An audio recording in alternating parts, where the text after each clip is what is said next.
학은복음화 일과 먼저 아이들이 많이 오니까 태영아 전도학교 갔네. 갈라디아서 1장을 여시고 학은복음화 일과를 잠깐 보시겠습니다.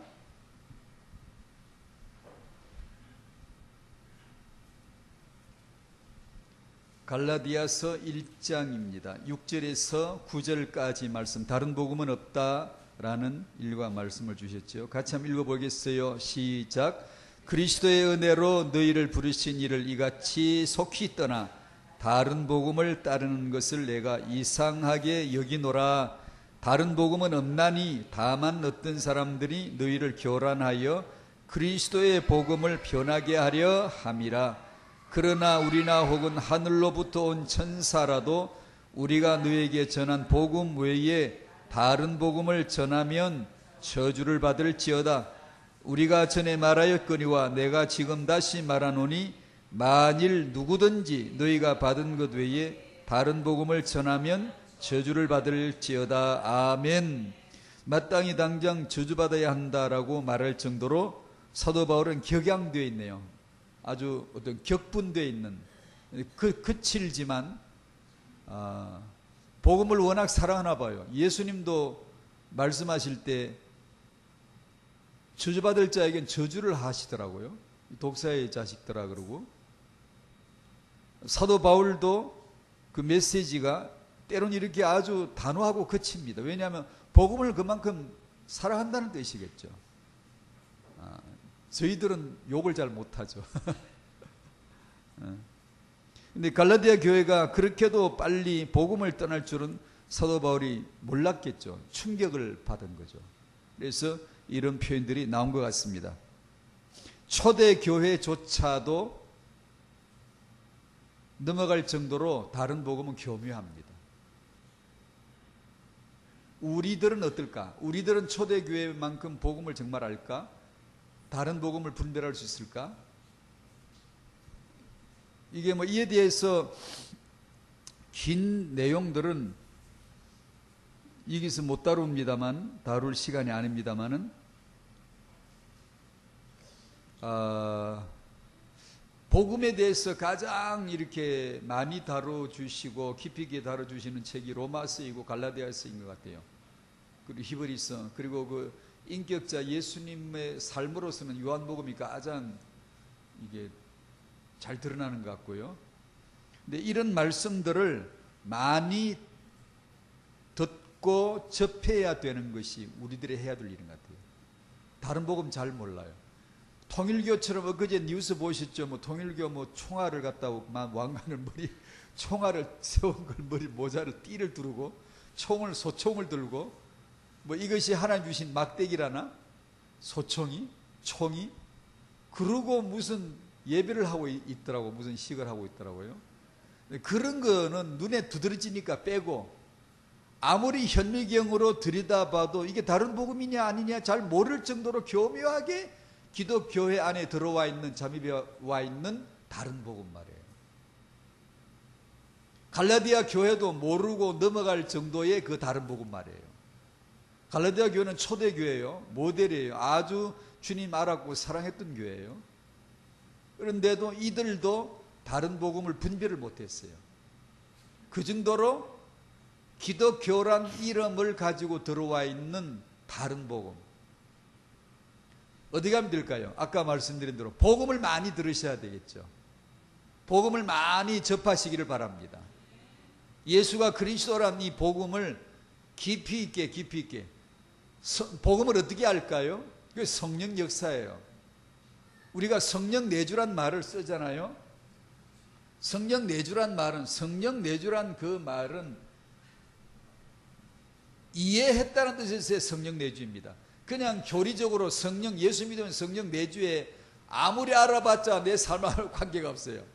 성령 내주란 말은 경험했다, 이해했다, 나 이제 안다 라는 뜻에서의 성령 내주예요.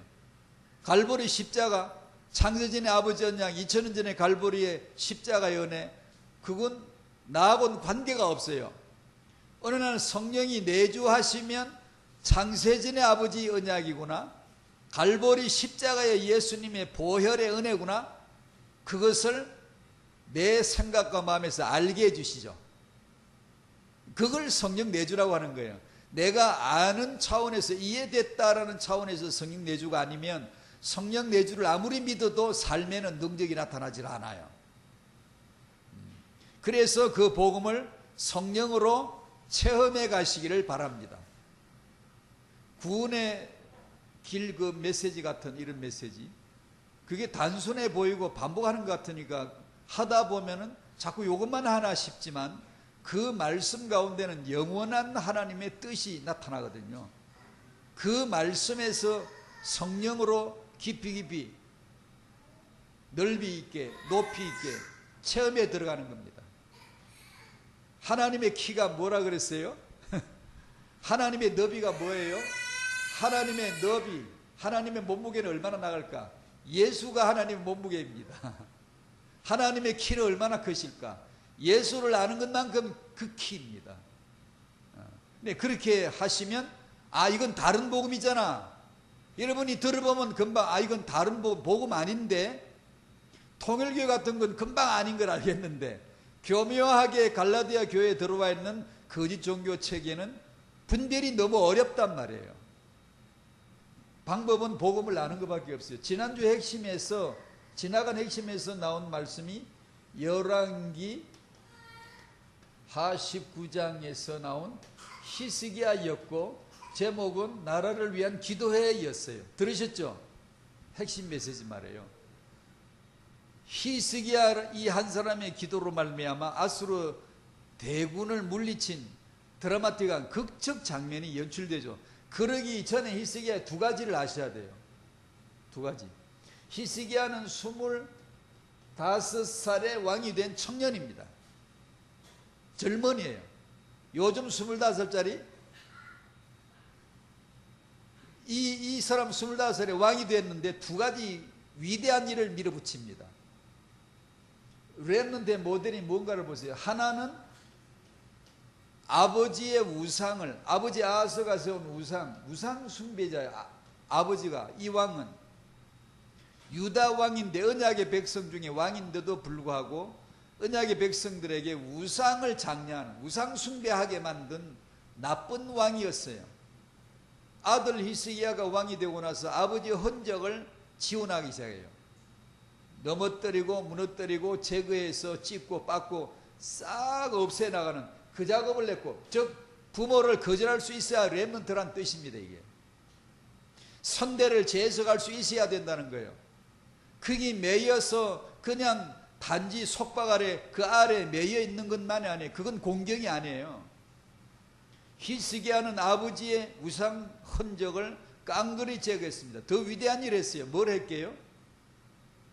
모세의 노뱀, 위대한 지도자의 노뱀. 이 모세는 2018년도 지금도 유대인들 중에서 세계 역사에 귀한 인물 순위를 꼽으라면 1위가 모세가 나올 만큼 모세는 위대한 지도자예요. 모세 자만 붙으면 무조건 존경이에요.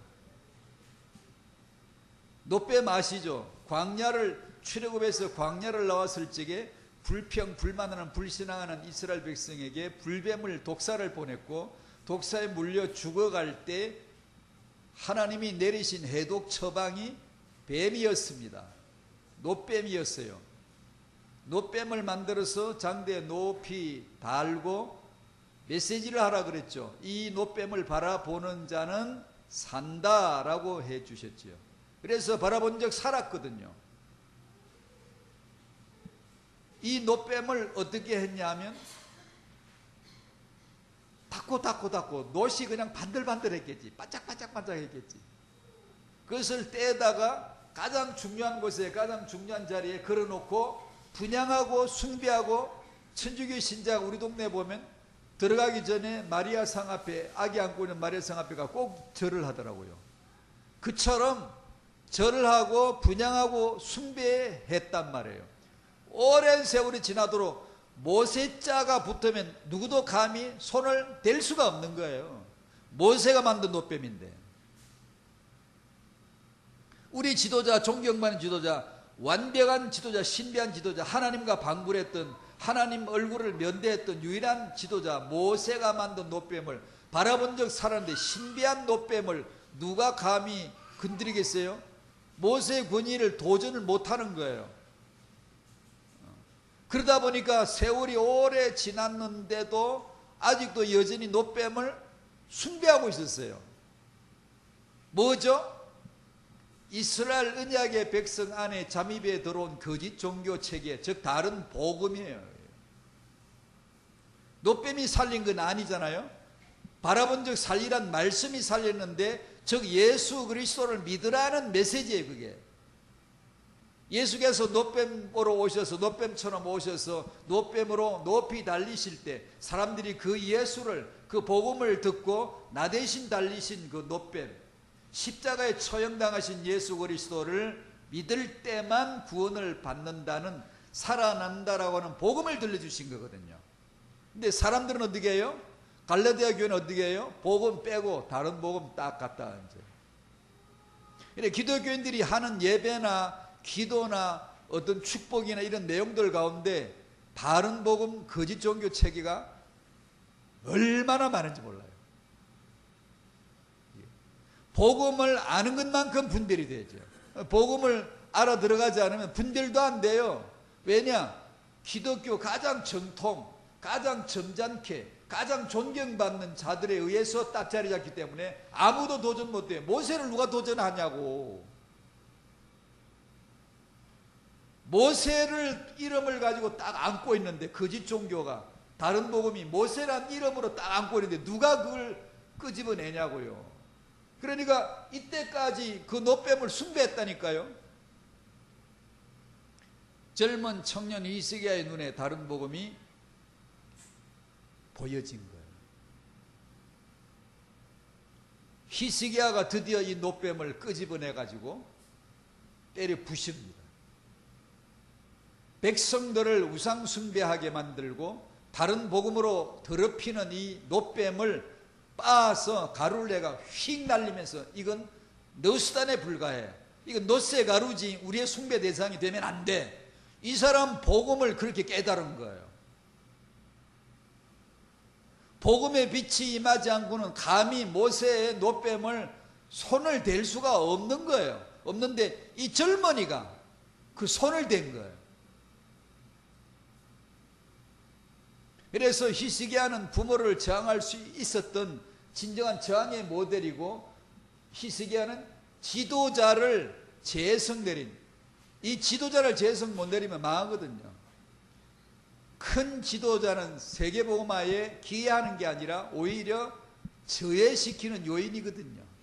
아시겠어요? 역사 연구해 보면 나와요. 큰 지도자가 있어야 세계복음화 되는 게 아니에요. 예수는 그리스도란 복음과 그 복음을 전하고 그 복음을 사랑하는 자들이 있을 때 하나님이 세계복음 하시는 것이지, 큰 지도자가 있어서 큰 일을 해야 되는 게 세계복음 아니에요. 그건 한참 착각이에요. 그래서 여러분의 자녀가 지도자가 되어야 된다면 오늘 메시지 잘 들으셔야 돼요. 히스기야처럼 복음의 눈이 열리지 않은 채로 지도자 되면 절대로 아버지의 우상 제거할 수 없고 지도자의 우상을 제거할 수가 없어요. 히스기야는 아버지가 잘 키워서 렘도 됐나요? 아니요. 그 아버지는 아주 악한 왕이에요. 이 아들을 바르게 육아할 수 없었던 자예요. 렘넌트는 육아에서만 나오는 게 아니에요. 이 말은 오해하면 안 돼요. 타영아 전도학교나 그럼 육아는 아무렇게나 된다는 뜻이냐? 결코 그렇지 않아요. 아는데 아시라고요. 그럼 오늘 메시지 잘 들어보세요. 여러분에게, 여러분을 통해서 후대를 내실 하나님이 어떻게 내시는가를 잘 들어보시라고요. 정말입니다. 유다 왕 중에 2대째 성문이 된 히스기야, 하나님이 세우신 왕이에요. 하나님. 다른 복음하니까 히스기야 생각이 났어요. 25살짜리 청년들에게, 이 젊은이들에게 들려줄 이름 히스기야예요. 히스기야 이름이 왜 나왔게요? 나라를 위한 기도가 뭐가 나라를 위한 기도일까요? 하나님 천하 만민 중에 주만 오직 유일하신 하나님이십니다. 그렇게 기도하면 하나님 우리나라를 지켜주실까요? 천하 만민 중에 여호와만 오직 우리의 하나님이십니다. 이 말은 왜 했게요? 히스기야 이야기는 왜 나왔게요? 히스기야는 이 이름은 하나의 모형에 불과하고 우리들어 천하 만민 중에 예수만이 그리스도이십니다 라는 하나님의 언약을 말하라고 이걸 주신 거예요. 그러므로 히스기야처럼 기도해서 이 나라가 구국되는 게 아니라 오직 예수만이 그리스도이신 복음을 전하고 듣고 그 복음으로 후대를 양육하려 할 때 하나님은 이 나라를 지키시는 거예요. 하나님 우리나라를 특별히 사랑하십니다. 아니, 그렇지 않아요. 그러면 일본 사람도 이스라엘 사람도 북한 사람도 하나님 우리를 특별히 사랑하신다고 다 자기 중심으로 그렇게 말할 텐데, 아니요, 그런 게 아니에요. 우리나라 특별히 사랑하지 않아요. 우리나라가 하나님의 특별한 사랑을 받는 길은 이거예요. 히스기야가 말한 천하 만민 중에 홀로 여호와만 하나님이십니다. 즉 신약에 가면 그 말은 오직 예수만이 그리스도이십니다 라는 하나님의 언약을 말하기 위해서 히스기야를 세운 거예요. 히스기야를 알아서 구국되는 게 나라를 위한 기도가 아니에요. 예수를 알 때 나라를 위한 기도가 되는 거예요. 그걸 말하라고 주신 게 구약이에요. 자, 지난주 메시지와 이어진 거예요. 지난주 메시지를 연장선에서 지금 오늘 정리를 했어요. 지난주 메시지도 언약이었는데 하나님은 언약의 하나님이시다. 하나님의 언약은 오직 예수이시다. 하나님은 시대와 후대를 주장하시는데 주관자이신데 히스기야를 지도자로 세우신 분이 그분이신데 이 시대 이 후대를 세우신 분이 하나님이신데 어떻게 하시느냐 하면 이 1번 언약 안에서 시대를 다스리시고 언약 안에서 후대를 세우시고 낮출 자 낮추고 높일 자 기준이 뭐지? 예수. 누구를 쓰시니 누구를 안 쓰시니 예수. 그렇게 하시는 하나님이시다를 알아야 되고, 그러면 오늘 우리에게 이제 지침을 주시죠.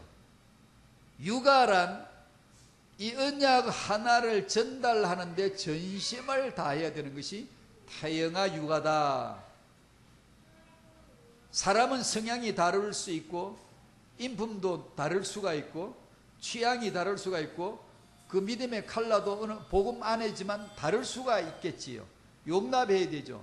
그런 것이 아니라 오직 언약 하나를 전달하고자 하는 전념할 수 있는 것을 부모가 아는 것. 그 육아. 이 세 가지예요. 첫 번째, 지난주 메시지 요약인데 복습인데, 하나님은 김씨가 아니고 이씨도 아니고 박씨도 아니고 하나님은 언약의 하나님이시다. 그 언약은 언제적부터 언약이냐?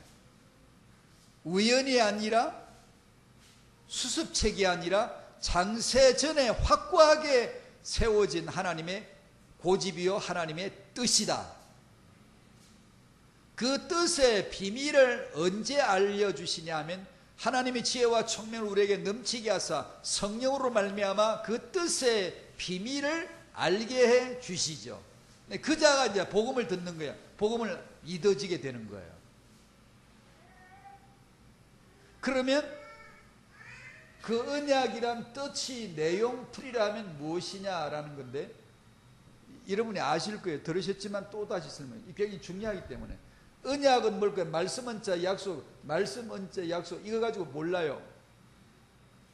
구약, 구언약, 신언약 하는데 그 언약이 무슨 말인가를 그 우린 말로는 알 수가 없어요. 한자로도 몰라요. 한자는 우리보다 표의 문자이기 때문에 우리는 표음 문자이고 소리 문자이지만 한자는 뜻을 안고 있기 때문에 굉장히 깊어요. 굉장히 깊어요. 그 한자를 파자를 해서 하나하나 뜯어내면요 뜻이 무궁하게 나옵니다. 거기는 성경을 풀을 때 한자를 가지고 성경을 푼 어떤 사람 책도 있더라고요. 아주 놀랍게 풀어지는데 맞아요. 양 그러면은 우리 한글 사전에는 속과에 속하는 동물 양 이렇게 나오고, 비유로 쓸 때는 양을 비유적으로 표현할 때는 거칠다, 온유하다, 둘 중에 뭐가 맞겠어요? 그렇게 딱 느껴지죠. 예, 우리 한글 사전은 비유적으로는 온유함을 나타낼 때 양이라고 합니다 하는데, 양이 온유한 거 맞아요? 한자는 어떻게 되는 줄 알아요? 저 깜짝 놀랐어요. 한자는 양이라는 풀이가 속과에 속하는 동물은 똑같고요. 그렇지만 비유적으로 쓸 때 뭐라고 쓰냐 하면요, 배회하다라고 써요. 저 깜짝 놀랐다는 게, 이사야 53장 6절이 떠오르잖아요. 우리는 다 양 같아서 각기 제 길로 떠났잖아요. 양 같아서 그릇 행하여 각기 제 길로 갔건을 배회하는, 창세기 3장을 표현할 때 배회하는 이것이 아주 적중하거든요. 한자 양에는요, 창세기 3장 배회하는, 하나님을 떠나서 이리저리 이유도 목적도 모르고 떠도는 배회하는 양으로 설명이 되어 있다니까요. 얼마나 성경적이에요?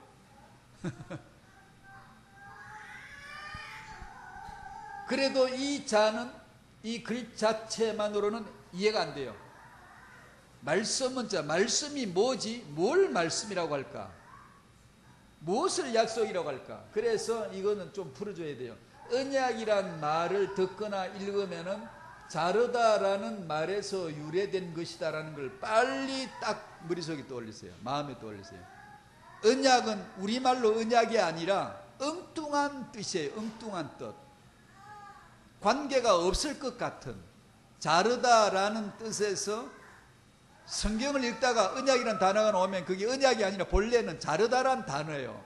자르다를 써놓고 읽을 때 언약이라고 읽는다고. 그러니까 자르다라는 말에서 유래된 말이 언약이다. 즉 고기를 두 조각으로 자르고 그 자른 사이에 계약자 갑과 을이 지나감으로 계약 동맹 연합이 맺어진다고 해서 그것을 언약이라고 하는 거예요. 아시겠죠?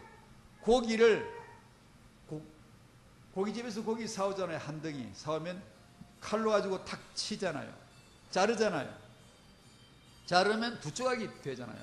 두 조각 사이로 지나가, 계약자 갑과 계약자 을이 두 사람이, 계약을 할 사람 두 사람이 두 사이를 지나가는 동시에 이 둘은 동맹, 연합, 계약이 맺어진다고 해서 언약이라고 표현해요. 성경에 나오는 언약이라는 단어는 전부 요거예요. 그러니까 금방 알겠죠. 구약에서는 짐승의 피를 둘로 쪼개어 놓고 죽음과 피, 짐승을 죽여서 그 피 흘려서 쪼개어 놓고 제사를 드리게 함으로 그걸 언약이 성립된다라고 하고, 그 말은 곧 신약에서 신약에서는 뭐예요? 안 떠올라? 이 양반 오늘 교회 처음 나왔지? 신약에서는 예수 몸을 쪼개어 놓고 제물, 마지막 제단 십자가 위에 마지막 제물 올려놓고 쪼개는 거예요. 두 조각으로 쪼개고 그 사이로 하나님과 우리가 지나가는 거예요. 즉 나는 예수 그리스도를, 희생의 대속 제물 되신 그분을 믿습니다 라는 순간 지나가는 거예요. 그 제물 사이를 지나 그 죽음과 그 피로 말미암아 언약이 맺어지는 거예요. 언약이. 그걸 언약이라고 해요. 창세기 15장을 열어보세요. 창세기 15장 말씀. 긴가민가 하는 것 같아가지고 한번 설명해 주시려고. 창세기 15장 내용은 이래요. 제가 간단히 설명드릴게요. 하나님이 아브라함을 부르셨잖아요. 아브라함에게 늘 축복을 해요. 아니, 축복이 아니라 복을 주시지. 축복은 우리가 하는 거지만 복은 하나님은 복을 주시는 분인데, 무슨 복을 주시죠? 기억나요? 땅 줄게, 자식 줄게. 네 땅 나와, 내 땅 줄게. 자식이 없으니까, 자식 없는 자를 일부러 골라서 불러낸 거거든요. 자식을 낳을 수 없으니까 조상이 될 수가 있어요. 그러니까 자식 줄게, 네 후손이 있게 할게, 땅 줄게. 이것이 늘 약속이었어요. 그러니까 그것도 뻥튀기를 얼마나 잘하시는지 하나님이 그냥 네 자식 하나 낳게 해줄게 이러면 모르는데 하늘의 별보다 더 많게 해줄 거야 요러신다. 바다의 모래보다 더 많게 해줄 거야. 그러니까 아브라함이 듣다 나중에 자꾸 준다 그러는데 그걸 내가 어떻게 알겠습니까? 무엇으로 뭐 계약서 한 장 쓴 거 없는데 인감 도장 찍은 거 없는데 맨입으로 그냥 맨손으로 뭐 도대체 뭘 보고 알라는 겁니까? 라고 오늘 그랬다. 그래? 그럼 오늘 계약하자. 그럼 어떻게 했겠어요? 짐승 갖다 쪼개. 왜냐하면 그때 당시 고대사에서는 그렇게 계약을 했으니까 그때 당시에 하던 것으로 하나님이 말씀을 하시지. 포도농사 지을 때 포도 얘기를 하시지. 포도가 전혀 없고 포도가 뭔지를 모르는데 포도 얘기 안 하시거든. 그러니까 그때 당시에 하는 계약 그대로를 가지고 계약을 하자. 그러니까 아브라함이 금방 알아듣죠. 왜냐하면 자기 당시에는 그런 식으로 계약을 했으니까. 짐승 갖다 쪼개라. 알았어요. 아브라함이 짐승을 다 쪼개고 그날 밤에 15장 저 뒤에 17절 보십시다. 17절 18절이네. 자, 그날 밤 일어난 마지막 표현이에요. 17, 18 시작. 해가 져서 어두울 때 연기 나는 화로가 보이며 타는 횃불이 쪼갠 고기 사이로 지나더라. 그날에 여호와께서 아브라함과 더불어 언약을 세워 이르시되 내가 이 땅을 애굽 강에서부터 그 큰 유브라데까지 네 자손에게 주노니. 아멘. 땅과 자손이 나오잖아요. 그날 맺어진 게 뭐예요? 언약을 세워. 언약이란 단어를 쓸 때 우리는 한문으로 말씀은 자 언약 약속이라 쓰지만 원문에는 베리트 자르다란 단어가 쓰여 있어요. 자르다를 써놓고 언약이라고 읽는다고. 하나님이 자기 아들을 십자가에서 잘랐어, 쪼개었어. 언약을 세우려고. 죽음과 피 없이는 언약이 안 돼요. 죽음과 피 없이는. 네 언약 파괴하면 죽는다. 너 피를 본다. 너 죽는다란 뜻이에요. 언약이란, 계약이란 말은. 그걸 히브리서 9장은 이렇게 표현했죠. 다 같이 한번 열어보십시다. 히브리서 9장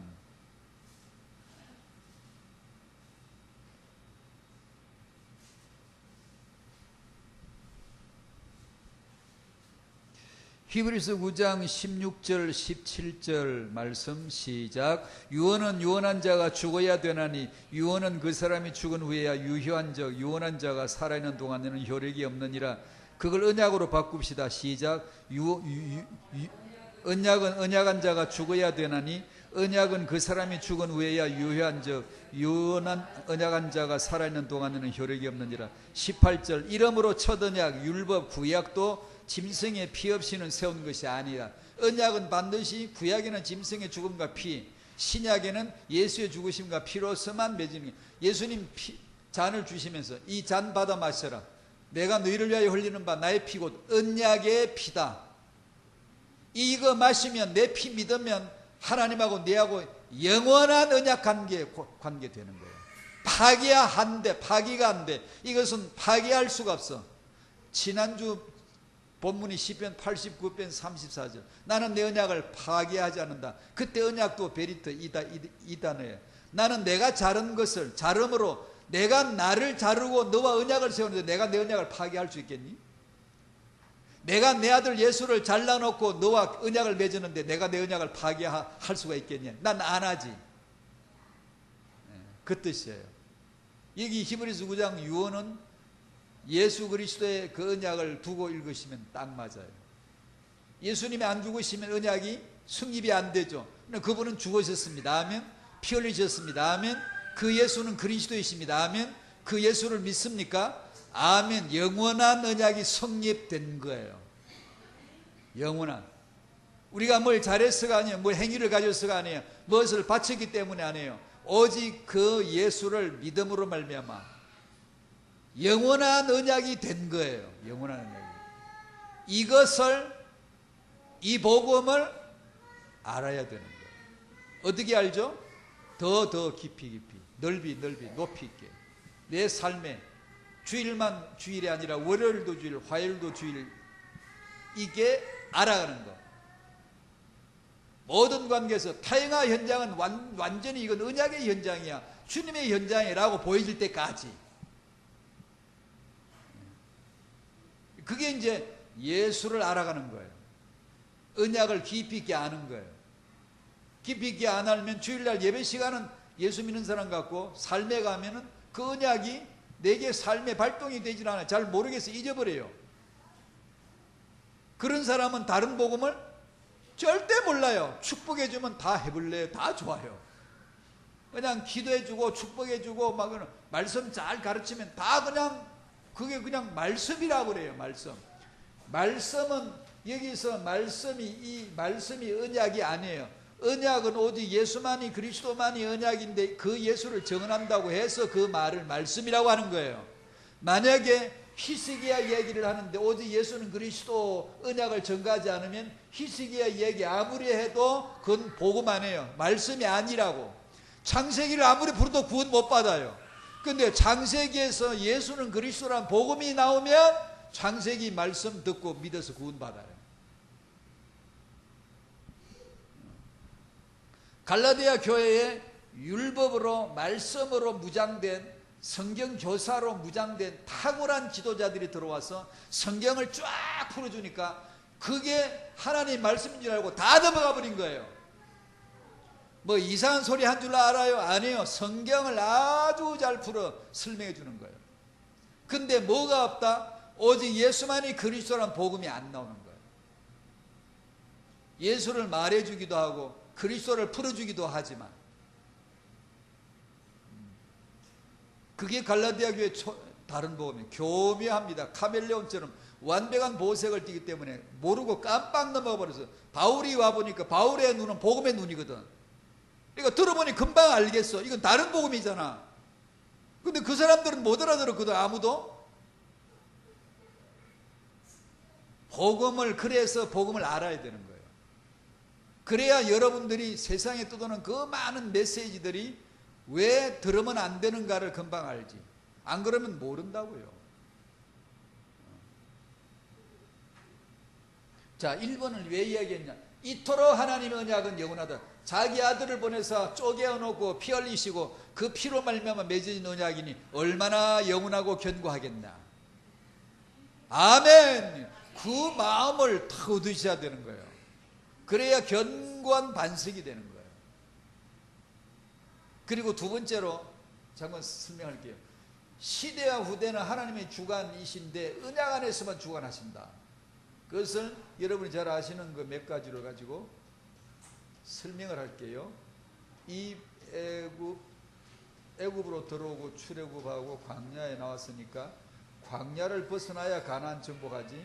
그럼 이 시대는 어떻게 하실까라는 것을 간략하게 설명할게요.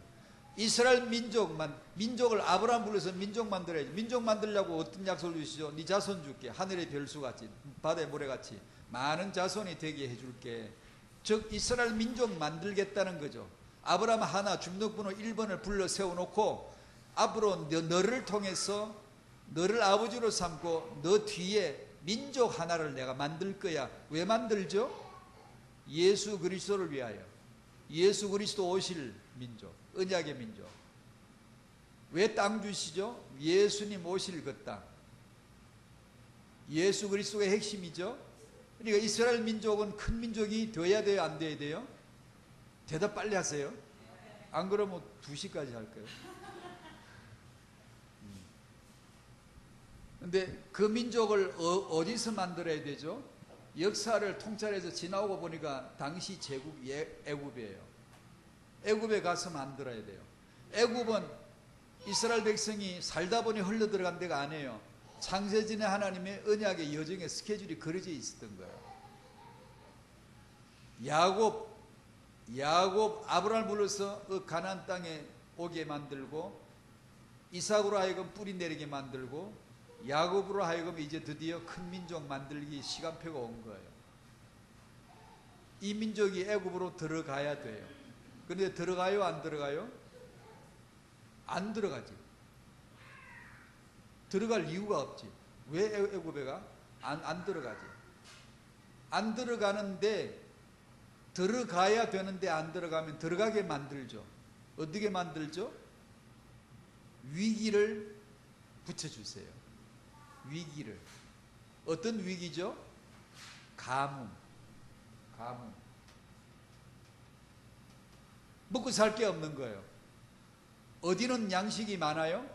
애굽에는 양식이 많아요. 곡창지대가 있고 양식이 풍족하고 가면 사 먹을 수가 있어요. 얻어 먹을 수가 있는 곳이 애굽이에요. 애굽으로 가겠어요? 안 가겠어요? 먹고 살려면 가야지요. 그런데 하나님이 애굽에 누구를 먼저 보내놨죠. 창세기 45장을 펴보십시다.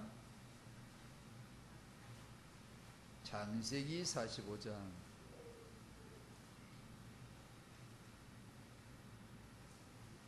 4절에서 8절 같이 읽어요. 시작. 요셉이 형들에게 이르되 내게로 가까이 오소서. 그들이 가까이 가니 이르되 나는 당신들의 아우 요셉이니 당신들이 애굽의 판자라. 당신들이 나를 이곳에 팔았다고 해서 근심하지 마소서. 한탄하지 마소서. 하나님이 생명을 구원하시려고 나를 당신들보다 먼저 보내셨나이다.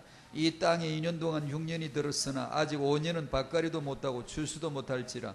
하나님이 큰 구원으로 당신들의 생명을 보존하고 당신들의 후손을 세상에 두시려고 나를 당신들보다 먼저 보내셨나이다. 나니 그런즉 나를 이리로 보낸 이는 당신들이 아니요 하나님이시라. 하나님이 나를 바로에게 아버지로 삼으시고 그 온 집의 주로 삼으시며 애굽 온 땅의 통치자로 삼으셨나이다. 아멘. 네가 읽었는데 아시죠? 너무나 아시죠? 양식이 없어 굶어 죽게 생겼으니까 애굽으로 양식 구하러 가서 누구를 만났죠? 죽은 줄로 알았던 동생 요셉을 만난 거예요. 그 장면 너무나 아시잖아요. 요셉은 뭐라 그래요? 형님들이 나를 판 게 아닙니다. 하나님이 보내신 겁니다. 즉 목적 있는 파송이었다는 거죠. 창세전 하나님의 언약이었다는 거죠. 예수가 누구신가를 설명하려고 나를 예수화시켜서 복음화시켜서 예수처럼 그 발걸음이 되도록 팔려서 종으로 그렇게 그 발걸음을 그대로 흉내내게 해 주셨던 거예요. 팔린 게 아니라 보내신 겁니다 라는 것을 계속해서 강조하고 있죠. 그래서 나는 여기 와서 주가 됐습니다. 아돈, 주란 말은 남성 단수란 말은 주란 말은 여호와에게 쓰는 단어예요. 단지 요셉이 이게 주권자가 됐습니다, 이 출세했습니다 이 뜻만이 아니라 예수 그리스도의 주 되심을 표현하는 거예요. 나는 이 집의 아버지가 됐습니다.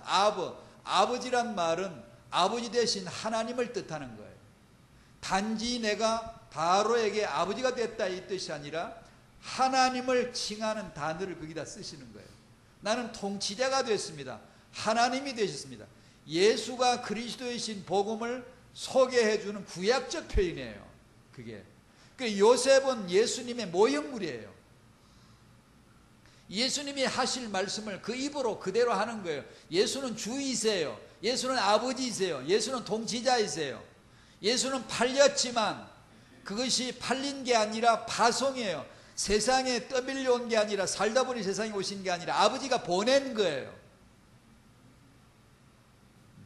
그 얘기를 하시잖아요. 요셉이라고 하는 렘넌트를 준비를 시켜서 가뭄이라는 위기를 통해서 애굽으로 들여 보내가지고 요셉을 만나게 하고 요셉으로 하여금 초청장을 날리게 하고 아버지를 불러드립니다. 그러므로 야곱의 가족이 애굽으로 들어오게 됐습니다. 하나님의 뜻입니다. 애굽으로 들어와서 뭐 했어요?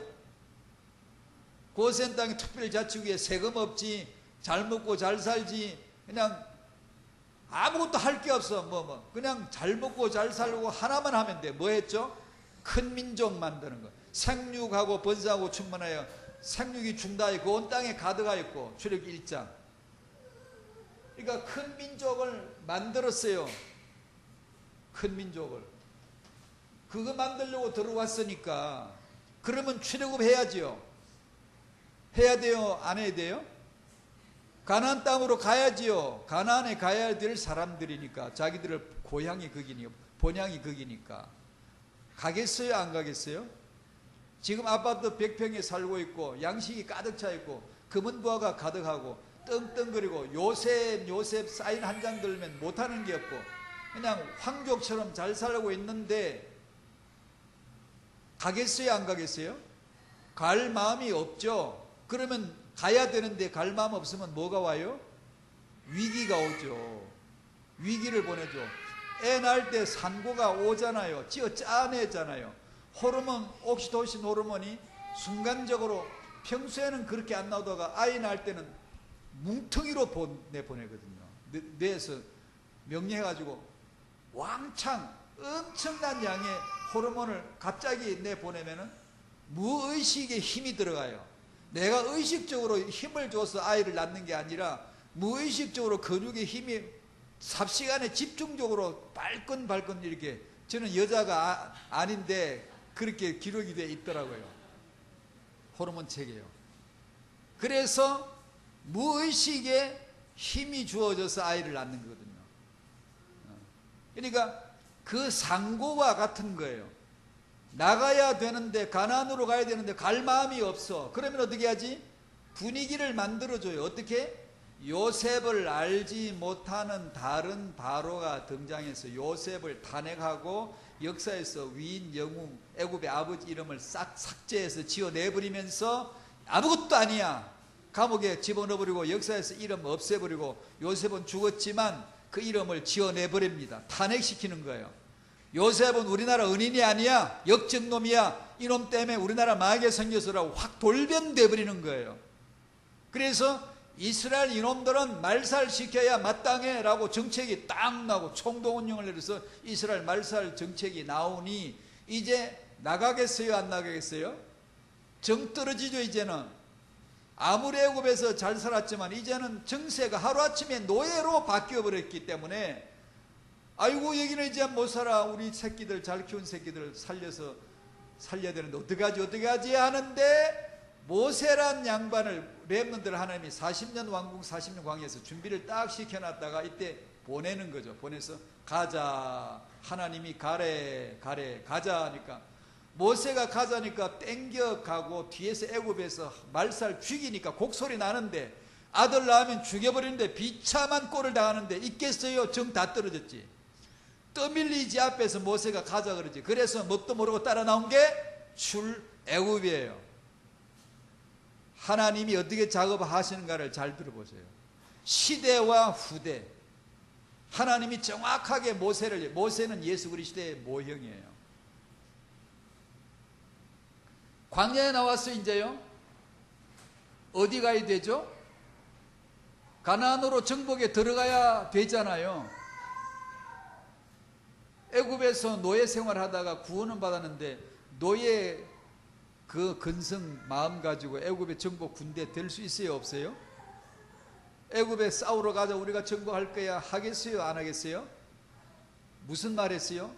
애굽으로 돌아가자 그러죠. 늘 이 싸가지가 1세대 정신, 노예 정신, 근성, 각인 뿌리 체질된 것이 가나안을 정복하기는커녕 애굽으로 더 돌아가자는 회귀 본능, 육의 중심, 자아 중심으로밖에 되어 있지가 않아요.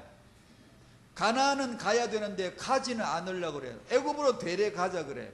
그럼 어떻게 해야 되죠? 위기가 오죠. 어떻게? 1세대 싹 죽여요. 사시는 동안 광야에서 싹 죽여 없앱니다. 그러는 사이에 한꺼번에 안 죽이고 야금야금 죽이. 왜요? 애 낳고 죽으라고. 그래서 애 낳고 죽었는데 낳은 애들이 그 수만큼 약간만 수가 차이가 나지 딱 그 수예요. 그 수가 교체가 딱 됩니다. 40년 동안. 그래서 요수아, 렘넌트를, 요수아는 이름도 예수예요. 정확하게 예수 그리스도의 모형이에요. 그래서 이 후대 공동체를 거느리고 가자 가나안으로 들어간 거예요. 이 시대에 다른 복음이 행해하고 알아보지도 못할 만큼 다른 복음이 교회 안에 이미 잠입에 들어왔는데 누가 이걸 찾아낼 거예요? 히스기야. 바울 같은 복음 아는 사람, 여러분의 후대를 어떻게 키울까? 일념을 가지란 말이에요. 하나님이 이 시대에 누구를 뽑을까? 누구를 쓰실까? 누가 필요할까? 복음하는 전도자예요. 공부 잘하고 성공한 자가 아니에요. 그런 사람이 많다고 세계복음화 되는 게 아니에요. 그럼 하나님 우습게 본 거예요. 하나님이 하시는 것이지 우리가 뭘 했기 때문에 되는 게 아니라고요. 그러니까 태영, 유초 이 어린이 렘넌트들을 이 시대에 정말로 렘넌트라고 하는 이상 비전 가운데 세우고 싶으시다면 하셔야 될 게 딱 하나 이거예요. 이 시대에 횡행하는 다른 복음, 인본주의, 희석시킨 말씀을 희석시킨 거, 이런 것들을 심각하게 여러분은 알아야 돼요. 그리고 이 시대에 참으로 오직 예수만 그리스도라는 복음 증거할 자 필요하다. 이 전도자 필요하다는 걸 심각하게 느끼셔야 되고, 오직 이 언약 전달을 일념으로 육아할 수 있어야 돼요. 아멘. 여러분이 그렇게 되시기를 바랍니다. 그걸 하나님이 바라시는 거예요. 정말입니다. 그 마음을 얻으셔야 돼요. 그게 타영화예요. 실력자 찾는 게 아니에요. 위대한 자 찾는 게 아니에요. 괜히 위대한 자 돼가지고 역사에 오명나자. 모세는 오명이 되어버렸어요. 큰 지도자의 산을 재석 내리고 넘어갈 수 있는, 칼비니슨 기독교 강요조차도 재석을 내리고 넘어버릴 수 있는 랜드가 나와야지, 맨날 칼빈 밑에 갇혀가지고, 맨날 웨슬리 밑에 갇혀가지고, 루트 밑에 갇혀가지고, 아니요, 그런 거 원하지 않아요. 희석이하는 그걸 단번에 탁 돌파해버렸어요. 99%는 돌파하지 못해요. 그냥 갇혀 있어요. 복음을 받으면 그 시대에 눈을 열어주시거든요. 그래서 오늘 메시지는 그냥 단순히 이 결론입니다. 여러분이 지금 아이를 안고 오셨잖아요. 참 잘하셨어요. 이 아이에게 언약 전달의 육아를 일념으로 전심으로 하시게 되시기를 축복합니다. 그 영안을 열어주시기를 주의 이름으로 축복합니다. 감사합니다. 하나님, 우리의 마음의 눈을 여셔서 오직 예수만이 그리스도이신 복음을 알게 하시고, 후대에게, 내 자녀에게 오직 이 언약 전달 육아에 전념할 수 있는, 일념할 수 있는 그런 육아자가 되게 깨닫게 하여 주시옵소서. 예수님의 이름으로 기도하옵나이다. 아멘.